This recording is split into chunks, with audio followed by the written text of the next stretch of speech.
Estamos começando mais um programa Evidências, sempre em busca por fatos que comprovem a veracidade histórica da Bíblia Sagrada. Você já deve ter percebido em casa que nós não estamos no estúdio da Novo Tempo no Brasil.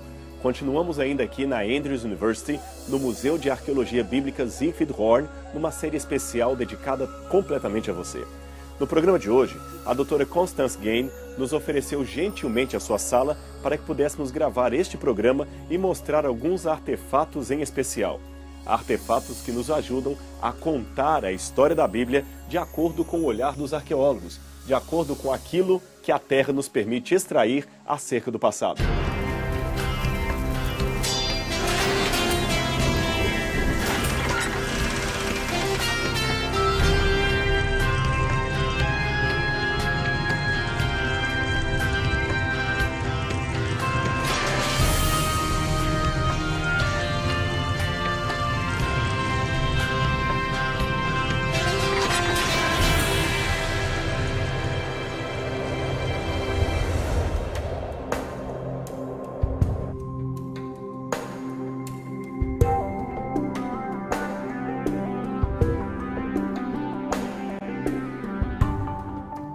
Muitas vezes, numa sala de aula, ou até mesmo numa palestra, quer seja para especialistas, ou acadêmicos, ou leigos, a presença de um artefato ajuda muito na didática do que se quer transmitir. Por exemplo, eu tenho aqui uma cópia de um vaso cananita.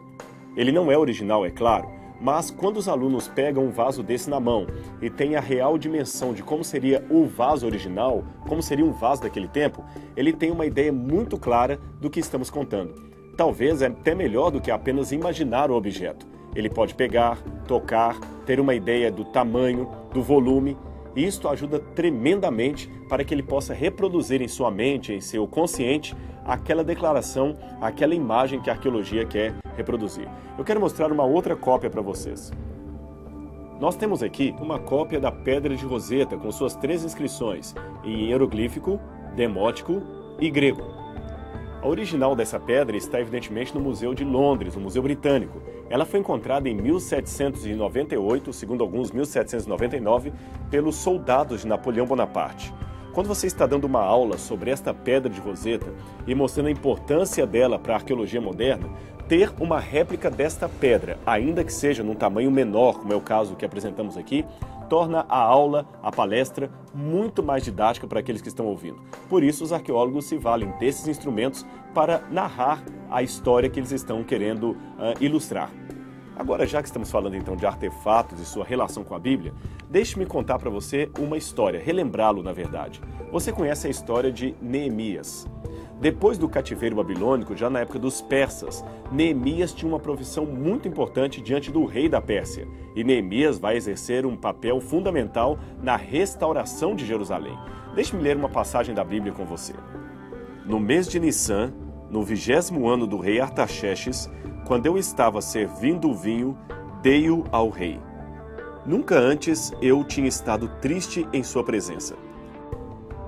O rei me perguntou, por que o teu rosto está triste se não estás doente? Isso só pode ser tristeza do coração. Então tive muito medo e disse ao rei, que o rei viva para sempre. Como meu rosto não estaria triste se a cidade em que está o sepulcro dos meus pais está devastada e as suas portas destruídas pelo fogo? Então o rei me perguntou, o que estás me pedindo? Nessa hora, eu orei ao Deus do céu. Deu para você perceber qual seria a profissão de Neemias? Se não, eu vou explicar para você. Quando ele diz na Bíblia, eu estava servindo o vinho do rei, isso significa que ele era copeiro do rei. E o que significava ser um copeiro naquela época? Bem, esta era uma função de extrema responsabilidade.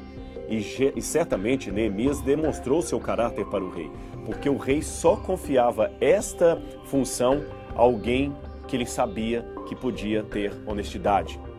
Qual era então a função de Neemias? Que significava ser copeiro do rei e servir-lhe o vinho? Bem, o vinho era servido a um rei, geralmente um rei tinha inimigos, pessoas que queriam a todo custo tirá-lo do trono. Então, um copeiro era aquele que primeiro experimentava o vinho antes de dá-lo ao rei, para ter a certeza de que o mesmo não estaria envenenado. Veja, ele arriscava sua vida para salvar o rei. Não somente isto, O copeiro deveria ser alguém de finos traços, alguém de linhagem nobre, pois reconheceria o paladar de um vinho que estivesse porventura estragado e assim não alteraria o paladar do rei. Importante a profissão, não é mesmo? E mais importante ainda é notar que este servo de Deus foi colocado em tal posto diante do rei da Pérsia porque ele realmente demonstrou um grande exemplo do que é ser um servo do Deus Altíssimo. Bem, agora vamos falar do artefato iluminando a história que acabamos de apresentar. Aqui eu tenho justamente um riton. O nome pode parecer estranho, mas o riton era justamente isto, um copo persa. Este aqui novamente é uma réplica, um original seria feito totalmente de ouro. Várias vezes a Bíblia fala que os persas tinham grandes, enormes quantidades de ouro e que faziam vasos de ouro, cálices de ouro e vários artefatos deste mesmo metal. Este riton, ou este cálice de ouro, tinha esse nome porque aqui os reis colocavam o vinho, a água ou às vezes até mesmo um pouco de óleo para fazer a libação. Então nós teríamos uma maneira didática, pedagógica e arqueológica de contar a história de Neemias. Mais uma curiosidade, o riton que temos aqui traz à frente um leão com asas. Alguns podem supor que isso seria um símbolo do reino que a Pérsia acabou de dominar para se tornar um império mundial. E que reino foi este? Ora, se você estuda as profecias da Bíblia, especialmente no livro de Daniel, sabe que a Pérsia ou a Medo-Pérsia substituiu a antiga Babilônia. E qual seria o símbolo de Babilônia no sonho profético de Daniel capítulo 7? Ora, um leão com asas. Pois aqui temos justamente um cálice de ouro persa, tendo um leão com asas em sua ponta. E na outra extremidade, o local onde o rei poderia beber o seu vinho. Um pouco pesado, mas assim era o costume da época. Vamos continuar com outras ilustrações de como os artefatos nos ajudam a iluminar o mundo da Bíblia Sagrada. Já que falamos em copos, os cálices, as taças, tanto as reais como as sagradas daquele tempo da Bíblia, eram feitos de outros materiais além do ouro. Algumas eram feitas de prata, outras de bronze e muitas eram feitas de alguns tipos de pedras especiais, como por exemplo o alabastro. Aqui eu tenho um cálice de alabastro. Esta pedra, largamente usada no Egito e também em Jerusalém até nos dias de Cristo, é muito famosa. A Bíblia faz menção dela.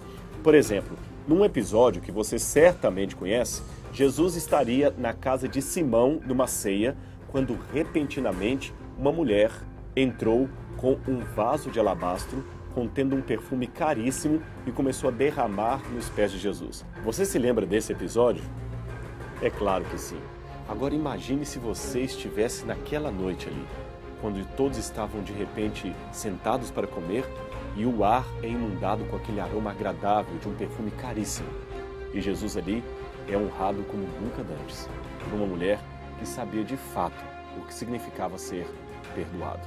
Que contraste entre ela, Judas, o anfitrião, e o próprio Jesus, que queria salvar a todos e levar todos a conhecer o seu profundo amor.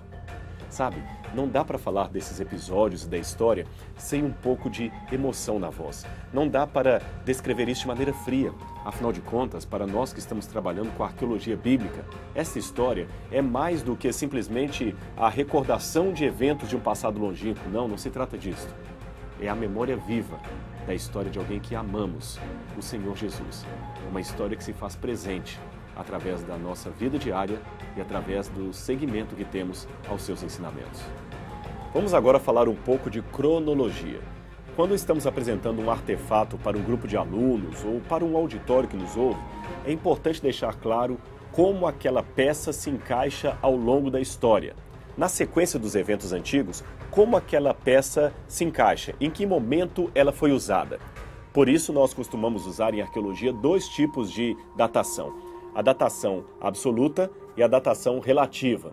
Este assunto fugiria um pouco ao tema do nosso programa hoje, por isso, de modo bastante simplório e introdutório, vamos apenas dizer que a datação absoluta é aquela que envolve métodos laboratoriais, como por exemplo o potássio argônio, o carbono 14 e outros métodos. A datação relativa é aquela que tem maior quantidade de hipótese. Ela trabalha, por exemplo, com a comparação de artefatos. Eu vou dar um exemplo para você. Deixe-me tirar essas peças aqui para que você em casa possa ter uma ideia do que estamos falando. Veja que aqui nós temos 3 cópias de lâmpadas antigas datadas de época diferente. Cada lâmpada tem um formato diferente. A primeira é do finalzinho do período do bronze, mais ou menos 1400, 1300 a.C. A segunda seria do período do ferro, aproximadamente 1200 a.C. E a terceira já seria dos tempos do Novo Testamento. Uma da época de Abraão, a outra da época de Moisés, a outra da época de Jesus. Essas lâmpadas funcionam mais ou menos assim. Quando você tem uma fotografia de um carro de determinado modelo, de determinado ano, você tem uma ideia de quando aquela fotografia foi tirada, não é isso? Exatamente. Mesmo que você diga, mas esse carro foi usado muito tempo depois que ele foi produzido, claro, mas dá para ter uma ideia aproximada da época em que a fotografia foi tirada e também de quando ela não poderia ter sido tirada porque o carro não existia ainda. Da mesma maneira, quando encontramos em solo uma grande quantidade de lâmpadas como esta, podemos deduzir que essas lâmpadas eram largamente usadas naquele período. Logo, a população que viveu naquele extrato arqueológico deveria ser daquele período em que esta lâmpada estava sendo tremendamente usada. Geralmente eles colocavam aqui, nesta parte maior, azeite de oliva, e aqui com um pequeno pavio eles acendiam a chama. É formidável quando você escava uma lâmpada como esta, sabendo que é a primeira pessoa que está tocando nela depois de muitos séculos que esteve debaixo da terra. E na ponta, muitas marcam ainda o fogo, tem ainda a marca da chama, e você começa a pensar, qual foi a última vez que essa lâmpada iluminou uma casa? Qual foi a última vez que alguém a utilizou? Qual foi a última vez que ela exerceu o seu papel de iluminar a escuridão de uma família? A arqueologia também tem muito espaço para a imaginação, para o romance e, como já dissemos, no caso da arqueologia bíblica, muito espaço para refletir sobre a fé. E já que eu estou falando em fé, que tal falarmos um pouquinho do louvor ao Deus desta fé? Eu quero ler com você algumas passagens bíblicas que falam sobre louvor e sobre a adoração através de instrumentos. Preste atenção em alguns textos da Bíblia que vamos ler neste momento. Aleluia! Louvai a Deus no seu santuário. Louvai-o no firmamento, obra do seu poder. Louvai-o por seus atos poderosos. Louvai-o segundo a excelência de sua grandeza. Louvai-o ao som da trombeta. Louvai-o com saltérios e harpas. Louvai-o com danças e tamborins. Louvai-o com instrumentos de corda e com flautas. Louvai-o com símbolos sonoros. Louvai-o com símbolos retumbantes. Todo ser que respira, louve ao Senhor. Aleluia. Que maneira maravilhosa os autores bíblicos encontraram para finalizar o livro de Salmos. Aleluia é uma palavra muito especial que significa em hebraico louvai a Javé, louvai ao grande Deus, ao grande Senhor, ao grande proprietário de Israel. O livro de Salmos era um livro de cânticos de todo Israel no passado. Eles contêm músicas feitas pelas mais diferentes personagens mencionadas na Bíblia. Ali há músicas compostas por Davi, pelos filhos de Coré e até por Moisés. Algumas curiosidades sobre os Salmos e sobre os cânticos da Bíblia. A Bíblia menciona a história de diversos músicos. Por exemplo, Gênesis capítulo 4, verso 21 diz: o nome do seu irmão era Jubal. Este foi o pai de todos que tocam harpa e flauta. Também na história de Saul, rei de Israel, é dito que Davi o acalmava enquanto tocava harpa. E quando o espírito maligno da parte de Deus vinha sobre Saul, Davi tomava a harpa e a tocava com a sua mão. Então Saul sentia alívio e se achava melhor, e o espírito maligno se retirava dele. 1 Samuel 16, verso 23. A música também aparece em comemorações de guerra. Sucedeu, porém, que, retornando eles, quando Davi voltava de ferir o filisteu, as mulheres de todas as cidades de Israel saíram ao encontro do rei Saul, cantando e dançando alegremente, com tamborins e com instrumentos de música. 1 Samuel 18, verso 6. E finalmente Davi, quando assumiu o trono de Israel, tocava perante o Senhor para louvá-lo. Assim diz 2 Samuel 6, verso 5, e Davi e toda a casa de Israel tocavam perante o Senhor com toda a sorte de instrumentos de madeira, de palha, como também harpas, saltérios, tamborins, pandeiros e símbolos. Os arqueólogos seguem várias pistas na tentativa de descrever hipoteticamente como seriam os instrumentos mencionados na Bíblia. Estas pistas podem vir através de relevos encontrados em vários palácios, por exemplo, da Assíria, da antiga Babilônia, desenhos encontrados nas paredes egípcias que trazem cenas de músicos, de instrumentistas, de cantores. É claro que esses desenhos e relevos serão menores no território de Israel por causa da proibição de Deus de se fazerem imagens de esculturas. Mas o quadro que temos dos países vizinhos a Israel nos dá uma ideia de como seria a música que eles também executavam. Uma outra pista pode vir através das culturas milenares que muitos beduínos e povos que vivem no deserto até hoje têm. Por exemplo, eu tenho aqui 2 tipos de tambor, daqueles mencionados na Bíblia. A palavra para tambor em hebraico é tov e pode se referir a diversos tipos desse instrumento. Esse aqui, por exemplo, que tem um som um pouco opaco, ele tem aqui a marca da afinação, feita a partir de pedaços de madeira que esticam o couro de animal. Havia outros, porém, que eram feitos de metal, como esse que eu tenho aqui. O som era um pouquinho diferente em relação ao primeiro. Você percebeu? Na verdade, a Bíblia faz diferentes tipos de instrumento. E antes que nos esqueçamos, o famoso tamborim, diversas vezes mencionado na Bíblia, pode ser um instrumento como o tamborim que conhecemos atualmente, ou um outro tipo sem essas partes, sem esses pratos aqui. Esses pratos que ficam aqui no tamborim são geralmente chamados de címbalos. Você se lembra de 1 Coríntios, capítulo 13? Ali Paulo, ao mencionar a importância do amor, chegou a dizer: ainda que eu fale a língua dos homens e dos anjos, se eu não tiver amor, serei como bronze que soa ou como címbalo que retine. O símbolo era esses pequenos pratos que ficavam aqui, que poderiam ser tocados à mão ou como parte de um tamborim. Se não tivermos amor, esse som não teria nenhum significado. A Bíblia classifica os instrumentos em diversos tipos. Os instrumentos musicais da Bíblia podem ser classificados do seguinte modo: de cordas, alaúde, cítara, harpa; de sopro, buzina, flauta, gaita de foles, pífaro, trombeta; e de percussão, címbalos, pandeiro e sistro. Dos instrumentos que mencionamos, eu gostaria de destacar um do grupo dos instrumentos de corda. Eu estou falando de um tipo específico de harpa que certamente você já leu em sua Bíblia, mas talvez não imagina como seria o formato.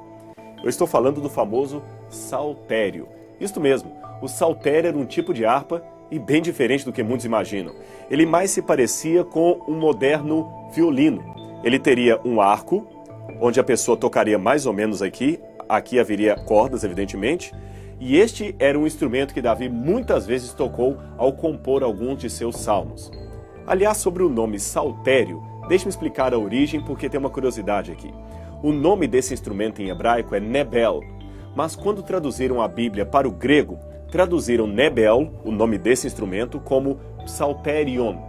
E da palavra psalterium veio a palavra salmos, que até hoje usamos para nos referir aos hinos que Israel cantava e louvava ao seu grandioso Deus. Muito interessante, não é mesmo?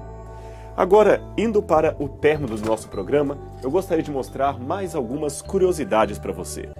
Nós temos algumas outras peças interessantes aqui. Uma delas é esse instrumento que é um selo de um rei mencionado na Bíblia. Na verdade, ele foi o 14º rei de Israel, e este selo pertenceu a um de seus secretários. Aqui você tem o leão, símbolo da tribo de Judá, e uma inscrição em hebraico que diz: Leshamai Eved Yeroboam, traduzindo, o servo de Jeroboão. Jeroboão foi rei de Israel por mais de 40 anos. E embora durante o seu reinado o reino tenha se expandido tremendamente em termos geográficos, ele foi duramente criticado pelos profetas de Deus por causa de sua apostasia. Agora, já que estamos falando em símbolos e também em selos, esta é uma prática muito antiga. Deixe-me mostrar para você um selo babilônico muito anterior aos dias de Jeroboão. Na Babilônia dos dias de Hammurabi, já era praticado o uso de selos como este que você está vendo. O selo era cilíndrico e ele deixava sua marca na argila. Poderia funcionar para ilustrar um livro ou para assinar um documento. Agora você sabe, então, da onde a Bíblia tira a imagem para falar tantas vezes do selo e também do selamento. O selamento é um instrumento muito importante porque era ele que dava valor a um recibo, a um documento, mostrava a propriedade de alguém. Por isso a Bíblia, os escritores dela, inspirados por Deus, falaram tantas vezes do selo e do selamento num sentido espiritual. Agora, o nosso tempo está chegando ao fim e não poderíamos falar de outras peças, mas eu gostaria de deixar com você uma mensagem sobre o selamento de Deus. Ora, dos selos da antiguidade para o selo no presente tempo, o selo do Espírito Santo, todos nós devemos ter uma coisa em mente. O selo indicava a assinatura de um proprietário. Ter, portanto, o selo de Deus em nós, como recomenda a Bíblia, é ter a assinatura de Deus em nós. A sua assinatura como nosso Salvador, como nosso Criador, como nosso proprietário. As pessoas que são seladas por Deus devem demonstrar que realmente pertencem ao Altíssimo. E algo para você pensar. Você gostaria de receber hoje o selo de Deus? Gostaria você de ter a certeza de que o Espírito Santo está em sua vida? Pense um pouco nisto. Na verdade, disso depende a salvação de toda a nossa alma. Isto é o que podemos ilustrar com a arqueologia e convidar você a refletir de maneira espiritual na história que os artefatos apresentam. No próximo programa Evidências, continuaremos a nossa visita pelo Museu de Arqueologia da Universidade de Andrews, aqui nos Estados Unidos da América. Até o próximo programa.